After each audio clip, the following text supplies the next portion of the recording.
नमस्कार। तो आज हम बात करने वाले हैं संविधान संशोधन की, जिसमें हम बात करेंगे कि ऐसे संविधान संशोधन जिन्होंने क्या करा, अनुच्छेद 368 को बदल कर रख दिया, कौन-सा मिनी कॉन्स्टिट्यूशन कहलाता है, किस संविधान संशोधन के द्वारा महिलाओं को 33% आरक्षण मिला, ऐसे बहुत सारे तथ्य हम आज डिस्कस करने वाले हैं। तो आज का वीडियो आपके लिए इम्पोर्टेंट होने वाला होगा। तो चलिए स्टार्ट करते हैं बिना देरी किए। तो सबसे पहले संविधान संशोधन शुरू होने से पहले हम बात कर लेते हैं कि संविधान संशोधन है कौन से अनुच्छेद में। तो इसका अनुच्छेद कौन सा है? 368। इसमें संविधान संशोधन की प्रक्रिया दी गई है। अच्छा, संशोधन से आशय होता है बदलाव से, ठीक, कि भाई क्या करा जाए, कोई बदलाव करा जाए, ठीक। तो ये प्रोसेस कहाँ से ली गई है? साउथ अफ्रीका से ली गई है। कौन से? संविधान संशोधन की प्रक्रिया।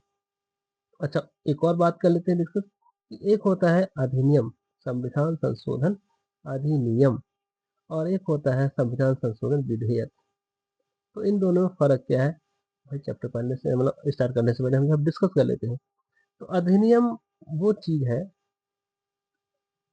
ऐसा समझ लो कि अगर किसी विधेयक को सब लोग पास कर दें, सब मतलब मैंने कहा लोकसभा, राज्यसभा और राष्ट्रपति तीनों की अगर सहमति मिल जाती है, तो वो अधिनियम बन जाता है या वो एक्ट बन जाता है।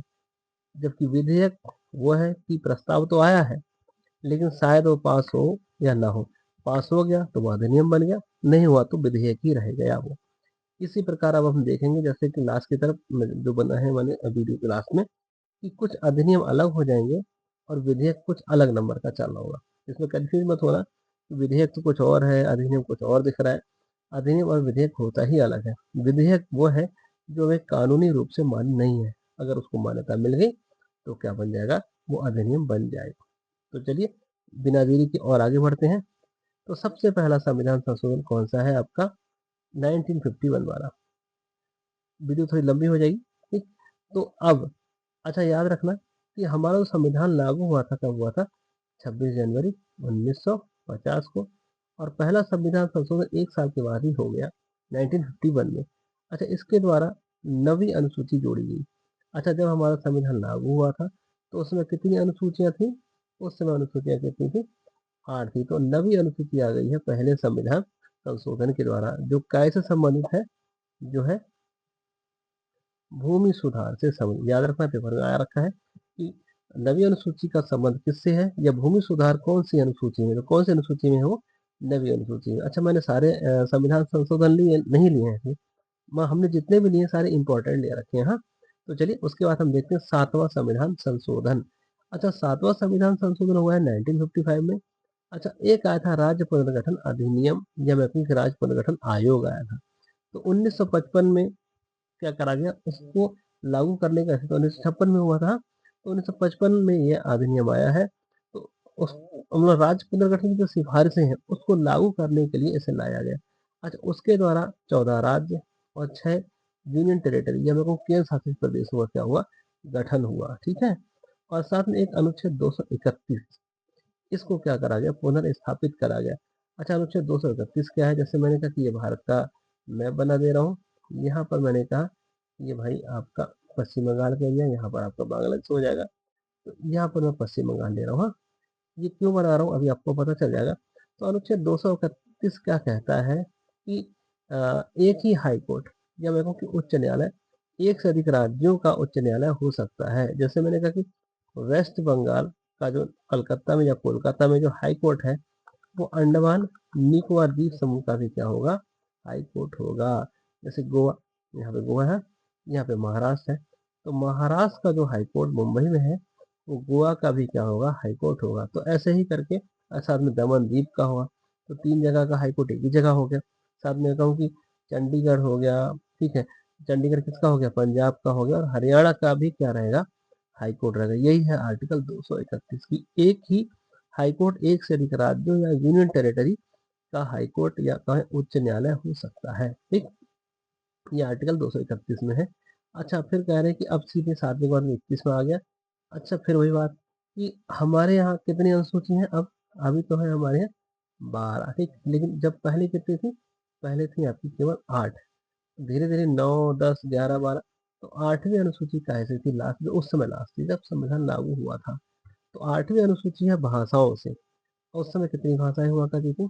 14 भाषाएँ हो गई थी। मतलब अब कितनी हो रखी? अब 22 भाषाएँ हैं। अब 22 भाषा है तो 15वीं जो भाषा सिंधी है, पेपर में आ रखा है कई बार कि सिंधी कौन से नंबर की भाषा है या उसको कब जोड़ा गया? तो 21वें संविधान संशोधन 1967 के द्वारा सिंधी को 15वीं भाषा बनाया गया, 14 के बाद 15। अच्छा, यहाँ पर मैंने सारे भाषा संबंधी संविधान संशोधन एक साथ लिख दिए हैं, जैसे 21वां, 71वां और 92वां। हाँ, तो 71वां आया है 1992 में, जिसमें नेपाली, कोंकणी, इसको फोकस करना जरा, नेपाली, कोंकणी, मणिपुरी 1992 में। और फिर 92वां संविधान संशोधन 2003 में, जिसमें बोडो, डोगरी, मैथिली और संथाली को भाषा में मतलब 8वीं अनुसूची में जोड़ा गया है। तो अब कितनी भाषाएं हो गई? 22। अच्छा, अभी एनटीपीसी के 2026 में अभी जो आंसर किया ये 2 दिन पहले, उसमें एक पेपर आया था कि कौन सी 8वीं अनुसूची में भाषा नहीं है। तो उसमें कुछ बच्चों ने नेपाली लगा दिया। हाँ, तो नेपाली और ऑप्शन अंग्रेजी भी था। तो बाकी तो और थे ही, लेकिन उसमें 2 में कंफ्यूज हो गए। जैसे नेपाली आपको लग रहा है कि विदेशी भाषा है, तो भाई अंग्रेजी कौन सा देसी भाषा है? तो उसमें अंग्रेजी आंसर हो था। हाँ, ठीक। तो ये देख लेना कितनी भाषाएं हो गई? 22 भाषाएं। 15वीं कौन सी है? सिंधी, 21वें संविधान संशोधन के द्वारा 1967। बाकी फिर नेपाली, कोंकणी, मणिपुरी और बोडो, डोगरी और मैथिली तथा संथाली को जोड़ा गया है। फिर देखते हैं सीधे 35वां संविधान संशोधन। ये मैंने भाषा वाले एक साथ लिख दिया। 35वां हुआ है 1974 में और 36वां हुआ है 1975 में। ये दोनों संविधान संशोधन सिक्किम से संबंधित हैं। अच्छा, सिक्किम क्या है? तो सिक्किम को 35वें संविधान संशोधन के द्वारा सह राज्य का दर्जा मिला और इस संविधान संशोधन के द्वारा पूर्ण राज्य का दर्जा मिला। तो 35वां और 36वां, 74 और 75 में दोनों सिक्किम से हैं। एक में सह राज्य का दर्जा और एक में पूर्ण राज्य का दर्जा मिला। अब चलते हैं सीधे कौन सा वाला? 42वां संविधान संशोधन, अब तक का सबसे बड़ा संविधान संशोधन, जिसे लघु संविधान या मिनी कॉन्स्टिट्यूशन भी कहा जाता है। इस समय जो प्रधानमंत्री थी भाई इंदिरा गांधी थी। हाँ, ये 1976 की बात है और तीसरा आपातकाल खत्म नहीं हुआ था और ये वाला संविधान संशोधन हो गया। हाँ, ठीक। अच्छा, इसके द्वारा बहुत सारा बदलाव हुआ, इसलिए मैंने कहा कि ये लघु संविधान संशोधन कहलाता है। तो सबसे पहले हम देखते हैं कि प्रस्तावना में क्या हुआ। तो प्रस्तावना में 3 शब्द जोड़े गए, समाजवादी, पंथ निरपेक्ष और अखंडता। ठीक। तो पंथ निरपेक्ष बहुत अच्छा है, पेपर में खूब आता है। राज्य का कोई अपना धर्म नहीं होगा, पंथ निरपेक्ष की बात करता है। हाँ, ठीक। तो यह प्रस्तावना में जोड़े गए। तो प्रस्तावना का सवाल बन जाता है, प्रस्तावना, प्रियम्बल। हाँ, एक ही बात है कि भाई 1976 में प्रस्तावना में कौन कौन से शब्द नहीं थे? 3 शब्द नहीं थे, यही जुड़े हैं 42वें संविधान संशोधन के द्वारा। ठीक। फिर है मौलिक कर्तव्य जोड़े गए। मूल संविधान में मौलिक कर्तव्य नहीं थे, तो उसके लिए एक नया भाग, भाग 4 का, एक नया अनुच्छेद 51 का और कुल 10 मौलिक कर्तव्य जोड़े गए। अच्छा, मौलिक कर्तव्य कहाँ से लिए गए भाई? यूएसएसआर से लिए गए हैं, यूएसएसआर से लिए गए हैं। हाँ? शुरुआत में ये 10 थे, फिर 11 हो गए, जिससे 86वें संविधान संशोधन 2002 के द्वारा जोड़ा गया। इसको मैं और डिस्कस करूंगा अभी 86वें संविधान संशोधन को। ठीक। तो अभी 11 है कुल मिला के, लेकिन शुरुआत में थे ही नहीं जब संविधान लागू हुआ। लेकिन बाद में 1976 में कितने हो गए? 10 हो गए। हाँ, ठीक, याद रखना है यूएसएसआर। अच्छा, इसकी समिति कौन सी थी जिसने इसकी सिफारिश करी थी मौलिक कर्तव्य की? बहुत बार आया है पेपर में, स्वर्ण सिंह समिति, सरदार स्वर्ण सिंह समिति। स्वर्ण सिंह समिति की सिफारिश पर मौलिक कर्तव्य जोड़े गए हैं 42वें संविधान संशोधन के द्वारा। ठीक। फिर 74, 74 में कह रहा है कि राष्ट्रपति मंत्रिपरिषद की सलाह मानने के लिए क्या हो गया? बाध्य हो गया। बाध्य हो गया मतलब कि देखो, राष्ट्रपति मंत्रिपरिषद की सलाह से ही काम करता है और इसमें क्या है कि वो आज की डेट में एक बार पुनर्विचार के लिए उनकी सलाह को वापस भेज सकता है। जैसे मैंने कहा संसद वगैरह कुछ कानून पास कराना चाहे तो राष्ट्रपति मना कर सकता है एक बार के लिए कि भाई दोबारा से आप देख लो। लेकिन 42वें संविधान संशोधन के द्वारा उसका ये अधिकार क्या कर लिया गया था? छीन लिया गया था, जिसे 44वें संविधान संशोधन द्वारा चेंज कर दिया गया कि भाई एक बार तो वो वापस कर ही सकता है। ठीक, आगे बढ़ते हैं। अब बात करते हैं कि समवर्ती सूची में क्या क्या बदलाव हुआ, ये भी बहुत आता है पेपर में। तो समवर्ती सूची में वन, संपदा, शिक्षा, जनसंख्या जनसंख्या नियंत्रण, सॉरी हाँ, जनसंख्या नियंत्रण, परिवार नियोजन, बाट तथा माप, ये सब संवर्ती सूची में 42वें संविधान संशोधन के द्वारा जोड़ा गया। कई बार आया है। वन, संपदा, शिक्षा, जनसंख्या नियंत्रण, परिवार नियोजन। अच्छा, जनसंख्या नियंत्रण तो संवर्ती सूची में, लेकिन जनगणना आपकी संघ सूची में है। हाँ, अगर ये आए जनगणना कहाँ पर है तो वो संघ सूची, सेंटर का विषय है। अच्छा, संवर्ती सूची क्या होती है? अच्छा, ये क्लास असल में थोड़ी रिवीजन जैसी क्लास है, तो नए नए बच्चों को थोड़ी दिक्कत आएगी। तो संवर्ती सूची वो सूची है जिस पर कौन कानून बनाता है? राज्य और संघ दोनों बना सकते हैं। हाँ, फिर बात करते हैं कि 42वें संविधान संशोधन के द्वारा भाग 4 में भी चेंज लाया गया। भाग 4 में 39 का ए जोड़ा गया। निःशुल्क विधिक सहायता, मतलब सामान्य न्याय और निःशुल्क विधिक सहायता, कमजोर वर्ग को निःशुल्क विधिक सहायता मिलेगी। 43 का ए जोड़ा गया या क जोड़ा गया कि उद्योगों में कर्मकारों को क्या करा जाएगा? प्रबंधन में भागीदार बनाया जाएगा। साथ में 48 को क कह रहा है कि पर्यावरण की रक्षा करो और वन्य जीवों का क्या करा जाए? संरक्षण करा जाए। ये भाग 4 नीति निर्देशक तत्वों का। हाँ, ये आपका भाग 4 का और ये आपका प्रस्तावना। फिर अनुच्छेद 368 में यही था, मैं कह रहा था कि अनुच्छेद 368 में खुद परिवर्तन कर दिया गया। और क्या कह दिया गया कि संसद की संशोधन की शक्ति असीमित कर दी गई। मतलब संसद जितना चाहे संशोधन करे, उस पर सुप्रीम कोर्ट रोक नहीं लगा सकता था। ये था 42वां संविधान संशोधन। और साथ में लोकसभा का कार्यकाल कितना कर दिया गया? 5 साल से 6 साल कर दिया गया था। तो बहुत कुछ बदलने की कोशिश करी गई थी इंदिरा गांधी जी के द्वारा। तो चलिए अब बात करते हैं इसके बाद वाला, कौन सा?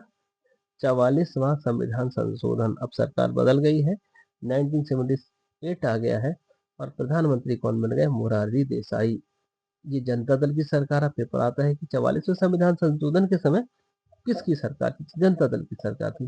प्रधानमंत्री कौन है? मोरारजी देसाई। तो बहुत कुछ बैलेंस करने की कोशिश करी गई किसको? 42वें संविधान संशोधन को। जैसे कार्यकाल लोकसभा का फिर से कितना कर दिया गया? 5 साल। अच्छा, यहाँ लोकसभा और विधानसभा दोनों से मतलब है। पिछली बार भी मैंने नहीं कहा, विधानसभा का कार्यकाल भी कितना कर दिया गया था? 6 साल। तो दोनों का फिर से क्या करा गया? 5 साल करा गया। साथ में 74 में चेंज लाया गया कि भाई राष्ट्रपति एक बार पुनर्विचार के लिए तो क्या कर सकता है? वापस कर सकता है। एक बार ही बहुत है। फिर संपत्ति का अधिकार मूल अधिकार की श्रेणी से बाहर हो गया। अब वो कहाँ हिस्सा बन गया है? भाग 12 में। अनुच्छेद 300 का ए या क एक विधिक अधिकार बन चुका है, जो पहले मौलिक अधिकार में भाग 3 में था, जिसमें 19 का च और अनुच्छेद 31 में वो शामिल था। हाँ, 19 के च और 31 में कौन सा? संपत्ति का अधिकार मूल अधिकार हुआ करता था, जिसे 44वें संविधान संशोधन द्वारा हटाकर भाग 12 और अनुच्छेद 300 के क में शामिल कर दिया गया। फिर आपातकाल की बात करें। आपातकाल का अनुच्छेद होता है 352। राष्ट्रपति आपातकाल की घोषणा करता है, लेकिन कब करेगा? अब लिखित सलाह पर। किसकी? मंत्रिमंडल की लिखित सलाह पर। क्योंकि 1975 में जो आपातकाल लगा था तो इंदिरा गांधी ने मंत्रिमंडल की लिखित सलाह ली ही नहीं। इसलिए बदलाव करना पड़ा कि जब भी राष्ट्रीय आपात लगेगा तो आपको क्या है? मंत्रिपरिषद की या मंत्रिमंडल की लिखित सलाह चाहिए, अन्यथा लग नहीं पाएगा। अच्छा, आपातकाल लगेगा क्यों? जैसे पहले क्या था? युद्ध, बाह्य आक्रमण तथा आंतरिक अशांति, 3 वर्ड थे। भाई युद्ध का मतलब होता है, जैसे मैंने कहा कि भारत और पाकिस्तान आमने सामने आ जाए, ठीक है, आक्रमण बिगुल बजाया, शंख बजाया, स्टार्ट लड़ाई। बाह्य आक्रमण करा कि आप सो रहे हैं, पता ही नहीं चला, पाकिस्तान ने हमला कर दिया। तो ये बाह्य आक्रमण, मतलब हम तैयार नहीं थे। और युद्ध में क्या है कि बिल्कुल आमने सामने सेना आ गई है, बिल्कुल रेडी। और आंतरिक अशांति का मतलब है कि देश में कोई अशांति रही हो। जैसे पंजाब में 1975 में इसी आधार पर क्या लगा दिया? आपातकाल लगा दिया था 1975 में। हाँ, इसीलिए आंतरिक अशांति की जगह अब क्या कर दिया गया? सशस्त्र विद्रोह कर दिया गया कि भाई आंतरिक अशांति पर नहीं लगेगा, काहे पर लगेगा? सशस्त्र विद्रोह पर लग सकता है, वो भी मंत्रिमंडल की लिखित सलाह पर। ऐसी ओरली नहीं कह देना है, ठीक है। चलो अब आगे बढ़ते हैं। अब छोटे छोटे हैं। जैसे मैंने कहा कि 52वां संविधान संशोधन 1985, ये भी आया था अभी करके एनटीपीसी में। हाँ, कि 1985 में, या मैं कहूँ कि 10वीं अनुसूची कब जोड़ी गई? तो 1985 में 52वां संविधान संशोधन, जो कैसे समझते हैं? दल बदल। देखो, 9वीं है पहली संविधान संशोधन, ठीक है, 10वीं हो गई 52वें संविधान संशोधन। फिर आया है 61वां संविधान संशोधन 1989। इसमें क्या है कि वोट देने की जो आयु है, 61वें संविधान संशोधन। हाँ, वोट देने की आयु 21 से कितनी कर दी गई, 18 वर्ष कर दी गई। अच्छा, वयस्क मताधिकार का जो है अनुच्छेद, वो कौन सा अनुच्छेद, 326, वयस्क मताधिकार। हाँ, तो वोट देने की आयु कितनी हुई, 21 साल से 18 साल। फिर हम देखते हैं, ये देखो तीनों अनुच्छेद मैंने एक साथ लिख दिए हैं, 65वां, 89 और 102वां। इसमें है क्या, 1990 में आया था 65वां संविधान संशोधन, जिसके द्वारा एसटी और एससी आयोग 338 के तहत एक ही साथ इकट्ठा करके बना दिया गया। मतलब दोनों का एक ही आयोग है उस समय। हाँ, एसटी आयोग और एससी आयोग आर्टिकल 338 के तहत। लेकिन 2003 में 89वां संविधान संशोधन आया है, ठीक है। तो ये भी पेपर में आया है कि 2003 में जब संविधान संशोधन हुआ तो 338 के क के तहत एससी आयोग से अलग कर दिया गया, कौन, एसटी आयोग। तो एससी आयोग वहीं रह गया और एसटी आयोग आ गया 338 का ए। तो 338 एससी आयोग, 338 का ए एसटी आयोग। और फिर 102वां संविधान संशोधन भी हो गया, जिसमें 338 को ख जोड़ा गया और ओबीसी आयोग क्या कर दिया गया, अलग कर दिया गया। ठीक है, तो 65वां आपका एसटी आयोग अब, ठीक है, और एससी आयोग एक ही था। 89वां एसटी आयोग अलग कर दिया गया और ओबीसी आयोग कौन से में चला जा रहा है, आपका 102वें संविधान संशोधन के द्वारा। अब बात करते हैं उसके बाद 69वां संविधान संशोधन। हाँ, ये बड़ा इंपॉर्टेंट है, ठीक। हालांकि सब इंपॉर्टेंट है, ठीक, जितने भी लिया है मैंने सब इंपॉर्टेंट लिया है। अगर आप पढ़ के जाओगे तो आपका बाहर नहीं जाना चाहिए क्वेश्चन। हाँ, बात करते हैं 69वां संविधान संशोधन 1991। दिल्ली को क्या कह दिया गया, राष्ट्रीय राजधानी क्षेत्र दिल्ली कह दिया गया, ठीक है। राष्ट्रीय नेशनल कैपिटल टेरिटरी दिल्ली। हाँ, और दिल्ली को राष्ट्रीय राजधानी क्षेत्र का दर्जा मिला। दो नए अनुच्छेद 239 AA और 239 AB जोड़े गए और दिल्ली को एक विशेष दर्जा दे दिया गया और वहां पर विधानसभा का गठन कर दिया गया, जिसमें कितनी सीटें थी, 70। तो ठीक है, 239 AA और 239 AB ये दिल्ली के लिए है। 91 69वां संविधान संशोधन। अब उसके बाद आया 70वां संशोधन 69 के बाद, ठीक। तो 70वां संविधान संशोधन 1992 में हुआ है और इसमें अधिकार दिया दिल्ली और पुडुचेरी को कि भाई आप दोनों की विधानसभाएं राष्ट्रपति के निर्वाचन में क्या करेंगी, भाग लेंगी या हिस्सा लेंगी। तो राष्ट्रपति के निर्वाचन में भाग लेती हैं कौन से, दिल्ली और पुडुचेरी की विधानसभाएं, ठीक। अब आगे बढ़ते हैं। अब है 73वां, यहाँ पे मैंने दोनों अनुच्छेद एक साथ लिए हैं, मतलब दोनों क्या तीनों संविधान संशोधन एक साथ लिए हैं। 73वां संविधान संशोधन 1992-3, इसके द्वारा भाग 9 ग्राम पंचायत, अनुसूची 11, इसमें विषय 29 थे और ये अनुच्छेद 243 से 243 ओ तक फैला पड़ा है। तो 73वां संविधान संशोधन कैसे है, ग्राम पंचायत से है। इसकी वीडियो मैंने बना रखी है, आप देख लेना जाके। हाँ, यहाँ पे ठीक मेरे चैनल पे है कि भाई भाग लो ग्राम पंचायत क्या है, ठीक है। तो 11 अनुसूची है, 29 विषय हैं और अनुच्छेद 243 से 243 ओ तक। फिर बात करें 74वां संविधान संशोधन, ये नगर पालिका से है। वो ग्राम पंचायत से है तो ये नगर पालिका से है। भाग 9 का क, अनुसूची कितने 12, उसमें कितने विषय 18। और ये जहाँ वो खत्म हो रहा है ओ पे, यहाँ पी से शुरू हो जा रहा है। 243 का पी से लेके जेड जी तक, ठीक है। 243 पी से जेड जी। अब जहाँ जेड जी खत्म होगा वहां से जेड एच स्टार्ट होगा और वो कहाँ तक जाएगा, जेड टी तक जाएगा, जो है सहकारी समितियों से संबंधित भाग 9 का ख। याद रखना है, भाग 9 का ख सहकारी समिति है और जिसे जोड़ा गया है 97वां संविधान संशोधन। हाँ, साथ में अगर हम बात करें कि इसी संशोधन के द्वारा 19 के गांव में थोड़ा सा बदलाव किया गया है मूल अधिकार में, सहकारी समितियों के गठन के बारे में। और 43 के ख भाग 4 में भी क्या करा गया, थोड़ा बदलाव करा गया है सहकारी समिति के गठन के लिए। हाँ, ठीक, तो देख लेना एक बार फिर से। 73वां, 74वां और 97 भाग 9, भाग 9 का क, 9 का ख। अब बात करते हैं 86वां संविधान संशोधन, इसकी बात मैंने पहले भी करी थी। ये पूरा शिक्षा को समर्पित है, 2000 में आया था, 2002 में। इसके द्वारा भाग 3, भाग 4 और भाग 4 के क में क्या करना पड़ा, चेंज करना पड़ा। तो अनुच्छेद 21 क्या कहता है, शिक्षा का अधिकार। 21 का यह 21 का ये क्या कहता है, शिक्षा का अधिकार, राइट टू एजुकेशन एक्ट। ये आया है 2009 में इसी के द्वारा, हेल्प करके। जिसमें है 6 से 14 वर्ष तक के बच्चों को, बच्चों लिख दिया है, 6 से 14 वर्ष तक के बच्चों को निःशुल्क और अनिवार्य शिक्षा देने की प्रयास कौन करेगा, राज्य करेगा। ये सरकारी स्कूल की बात करता है। कौन सा आपका भाग 3, हाँ, भाग 3 का अनुच्छेद का 21 का है, हाँ, शिक्षा का अधिकार। भाग 3 है मूल अधिकार, शिक्षा का अधिकार। तो ये क्या है कि 6 से 14 वर्ष तक के बच्चों को निःशुल्क क्या दी जाएगी, अनिवार्य शिक्षा दी जाएगी, वो भी सरकारी स्कूल में है, और ऐसा होता है, बस्ता उस्ता सब मिलेगा, हाँ। फिर भाग 4 की बात करें, तो भाग 4 आंगनबाड़ी की बात करता है, याद करने के लिए बता रखा है।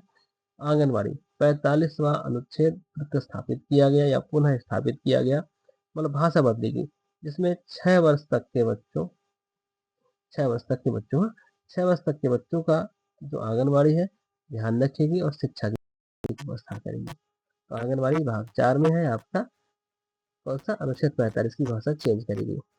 फिर भाग 4 का क, वो भी इसमें चेंज करा गया। भाग 4 का क क्या है, 11वां मौलिक कर्तव्य जोड़ा गया 51 का ए का क्यू, उसमें तो नहीं जोड़ा, इसमें जोड़ दिया गया, ठीक है, 51 का ए क का के, ये आपका मौलिक कर्तव्यों की बात करता है। और 11वां मौलिक कर्तव्य मतलब माता पिता या अभिभावक का यह कर्तव्य है कि 6 से 14 वर्ष तक के बच्चों को क्या कराए, शिक्षा की व्यवस्था कराए। ये है आपका 86वां संविधान संशोधन। देखिए कहाँ का प्रभाव डाला है, भाग 3, भाग 4, भाग 4 के क सब में उसने इफेक्ट डाला है, हाँ। अब बात करते हैं 88वां, थोड़े से रह गए, 88वां संविधान संशोधन 2002-3, सॉरी, जो सर्विस टैक्स से संबंधित है, फिर देखेंगे, ये बड़ा इंपॉर्टेंट है। 91वां संविधान संशोधन जो 2003 में आया है, यहाँ पर मंत्री परिषद की संख्या क्या कर दी गई, फिक्स कर दी गई कि 15% से ज्यादा मंत्री नहीं होंगे, ठीक है। लोकसभा का या मैं हाँ लोकसभा का 15% ज्यादा मंत्री नहीं होगा, हाँ।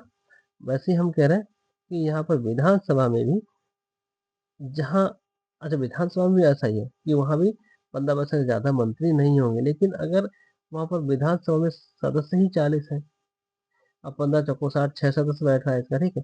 तो जहाँ सदस्य 40 से कम है, तो वहाँ अधिकतम मंत्री कितने हो सकते हैं, 12 मंत्री हो सकते हैं, ठीक, 12 मंत्री अधिकतम हो सकते हैं, ठीक है। कौन से संविधान संशोधन के द्वारा कह रहा है, 91वें संविधान संशोधन के द्वारा। फिर है 99वां संविधान संशोधन 2012, एक कॉलेजियम प्रणाली होती थी, जिसमें क्या है कि न्यायाधीशों का स्थानांतरण किया जाता था। तो कॉलेजियम प्रणाली को फिर से बहाल करा गया है 99वें संविधान संशोधन के द्वारा। 100वां संविधान संशोधन बहुत अच्छा है, ये भी एनटीपीसी में आया, 2015 में हुआ है। ये बांग्लादेश को कुछ हिस्सा सौंपा गया भारत का, और भारत ने बांग्लादेश का कुछ हिस्सा अपने इसमें मिला लिया, क्योंकि अगर हम नए राज्य का गठन कर रहे हैं या हमें कुछ हिस्सा भूभाग प्राप्त कर रहे हैं किसी विदेशी राज्य से, तो हमें संविधान संशोधन करना पड़ता है, अन्यथा नहीं।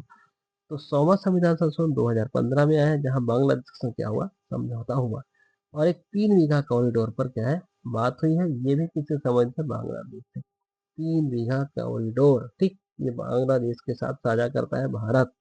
फिर 101 है जीएसटी काउंसिल वाला, ठीक है। अब देखो यहाँ पर मैं शुरू में कह रहा था ना, विधेयक अलग है और आपका अधिनियम अलग है। तो 101वां संविधान संशोधन अधिनियम 2016 जीएसटी विधेयक है उसका 122वां, तो 122वां विधेयक है जो 2016 से क्या हो गया, जीएसटी लागू हो गया, हाँ। और असम पहला राज्य है जिसने क्या करा, जीएसटी को लागू करा। अच्छा एक और सवाल आता है कि जीएसटी काउंसिल कौन से अनुच्छेद में है, तो 279 का एक जीएसटी काउंसिल, ठीक, 101वां संविधान संशोधन जीएसटी 122वां विधेयक है। फिर बात करते हैं 103वां संविधान संशोधन। तो 103वां संविधान संशोधन 2019 में ईडब्ल्यूएस है, इकोनॉमिकली वीकर सेक्शन है, आर्थिक रूप से पिछड़े वर्गों के लिए ये संविधान संशोधन है, जिसके द्वारा पढ़ाई में भी 10% आरक्षण और नौकरी में भी 10% आरक्षण मिला है। 15 का 6 स्कूल में आरक्षण, और 16 का 6 नौकरी में आरक्षण। और इसका विधेयक कौन सा था, 124वां विधेयक था। फिर 104वां कर लेते हैं, 126वां विधेयक है, देखो अलग जा रहा है, विधेयक अलग जा रहा है, अधिनियम अलग जा रहा है। तो इसमें क्या है, एंग्लो इंडियन का पद क्या करा गया, समाप्त करा गया। लोकसभा में 2 एंग्लो इंडियन राष्ट्रपति के द्वारा मनोनीत किए जाते थे, और राज्यसभा में कितना, एक किसके द्वारा, राज्यपाल के द्वारा, ठीक। तो ये है आपका आपका एंग्लो इंडियन मनोनीत किए जाते थे, ठीक, राष्ट्रपति के द्वारा, और एक किसके द्वारा किया जाता था, राज्यपाल के द्वारा। 331 और 333 में ये कर दिया गया बंद 104वें संविधान संशोधन के द्वारा, 25 जनवरी 2020 के द्वारा, ठीक है। लोकसभा में 2 नहीं मनोनीत होंगे, और विधानसभा में 1 नहीं होगा राज्यपाल के द्वारा, हाँ। फिर है 105वां संविधान संशोधन 2021, इसका विधेयक कौन सा है? 123वां। ये भी थोड़ा याद रखना, पीछे पीछे के हैं। तो ओबीसी को निर्दिष्ट करने का या मेरे को कि मूल्यांकन करने का या को अंकित करने का जो भी है, ठीक है, उनको रिसर्च करने का, ढूंढने का अधिकार किसको मिल गया है? आज को मिल गया है। 105वां संविधान संशोधन, 127वां विधेयक। और फिर लास्ट है आज का नारी शक्ति वंदन अधिनियम। हाँ, काफी लंबा वीडियो हो गया मुझे लग रहा है। तो 106वां संविधान संशोधन 2023 में आया था। और ये कौन सा विधेयक है? 128वां विधेयक, ठीक। तो विधेयक आपका 128वां हो गया। अब बात करें इसके द्वारा 330 का क और 332 का क। देखो यहाँ पर देखो, हाँ, यहाँ था 331 का क जो एंग्लो इंडियन से है, 333 और बीच में आया 330 तो लोकसभा में आरक्षण, और 332 राज्यसभा, सॉरी, विधानसभा में आरक्षण। 33% मिलना है किसको? महिलाओं को। कितने वर्षों के लिए? 15 वर्षों के लिए। हाँ, याद रखना, नारी शक्ति वंदन विधेयक या कहो अधिनियम, अधिनियम मतलब एक्ट है ये। विधेयक माने क्या है? वो पेश किया गया था, पास नहीं हो पाया उससे पहले के, लेकिन ये वाला पास हो गया। 128 का जो कॉम्बो मिल रहा है वो 106 के साथ मिल रहा है। तो 330 के क लोकसभा और 332 का क विधानसभा। तो ये बहुत सारे संविधान संशोधन हमने देखे एक बार। तो ऐसे ही अगर आप चाहते हैं कि वीडियो बनाता हूँ तो बिल्कुल चैनल को आप लाइक करो, सब्सक्राइब करो, ठीक है।